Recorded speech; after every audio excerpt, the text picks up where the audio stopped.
Hello, I'm Denene Erasmus, the editor of Farmers Weekly. In this series, we are speaking to some of the main role players that support the agricultural sector in South Africa with critical information and data. We are speaking now with Nico Hawkins from the South African Grain Information Service. Hello, Nico. Thanks for joining us. Hi, Denene. Thank you. Just to get started, can you tell the viewers exactly what is the South African Grain Information Service, or SAGIS, as we colloquially refer to it?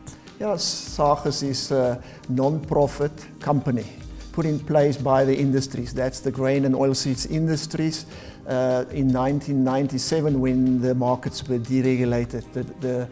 All the boards were dismantled and the free market took over from the statutory markets. And then the industry decided data is important for the free market, and they put SAGIS in place. And the members of SAGIS, we are a company, is the trust. The four trusts, that's the Maize Trust, the Winter Cereal Trust, the Sorghum Trust, and the Oilseeds Development Trust. They are the members, and they are also the financiers of SAGIS. No government funding comes to SAGIS. We are not a government organization. We are a non-profit company. But who funds the trust? The trust got their monies which they collected through statutory levels, or it's old monies that came from the boards that they put in trust. Okay. That's why they are a trust, and they make provision with that monies. The income out of these trusts are the income that they generated finance SAGIS, or some of that income. Okay, and for some of the people who haven't been in the sector for many decades, such as yourself, can you maybe just give a brief explanation? What's the main difference between the free market system that we have now and the regulated system that we had previously, and why is information so important now that we are in this free market system environment?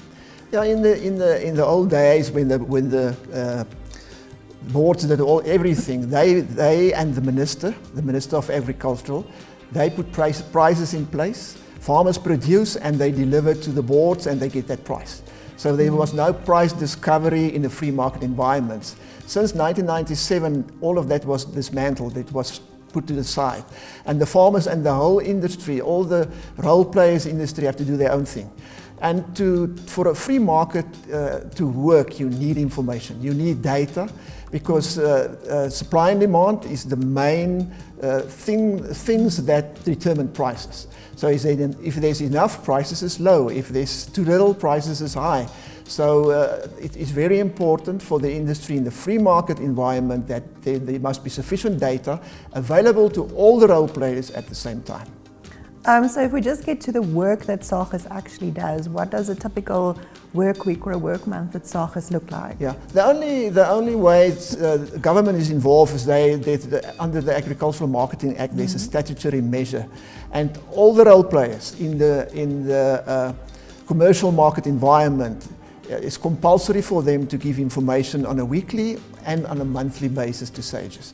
So we collect that data by means of a return. We call it a return, and we call them the co-workers of SAGIS, and we collect that and we put that data together and publish it for everybody. You don't have to pay for that. Okay. We publish that information, and everybody in the industries can use that information. We're a data organization, and if you look at that, data become information, and information become intelligence. But that's their issue. We supply the data, and the role players must create intelligence out of that data to do their daily work and take their daily decisions of how to market, what prices they can expect, etc. So can you just give me an example of this data? Typically, if I go to SAGIS' website, now what SAGIS publish on a monthly basis is producer deliveries in the commercial market. So all the producers that delivers to silos, directly to processors, we capture that information and we publish it. Also, what is used by the industry. So what of that stocks goes into products for human consumption, for animal use, for industrial use, and also what is the ending stocks. So at the end of every month, and there's a 3 weeks lag, everybody in South Africa know how much white maize is in the country at the end of the previous month. So and also government, government need that information to look at food security. If there's not enough, they start worry. And then also a trader can use that information. Do we have to import? Is there a business opportunity for us? Or are there enough for exports? And are there business opportunities? And then they look at the price that's coming out of that supply and demand, and they can make a decision, yes, there's for me an opportunity to buy in the local market and export and make a profit. That's how the free market works. So it almost acts as a gauge for what food security is like at any moment in time in South Africa. That's for sure, yeah. At the moment, and that's why you're going to talk, I think, to the crop estimates also. They preempt what SAGIS do. They give you the information that they expect is going to happen. We actually report on the data, the actual data from day to day, what's available and what happened in South Africa. Nico, does it ever happen that one of the partners or one of the role players that has to share information with you doesn't want to share that information or shares only part of the information that you need? Oh, we're lucky because it's a statutory measure. They have to do that, and if they are naughty, we can take them to court. And there's even a jail sentence but it never happened till now. Because why? Is the industry needs this information. And the role players that gives us the information is the industry. And to do their daily decisions, to make their daily decisions, they need that information. We see that the information is correct. We've got systems that if we think the information is not 100%, we verify that information. But luckily till now, if there's a problem, it's administrative problems and not on purpose. And then maybe just lastly, South Africa's competition laws have become much more robust in the last couple of years, maybe the last 10 years or so. Has the way in which the Competition Commission and Competition Tribunal sort of polices anti-competitive behavior, has that changed the way in which you are able to collect information, especially from the millers, for example? No, luckily not, because we've got a statutory measure.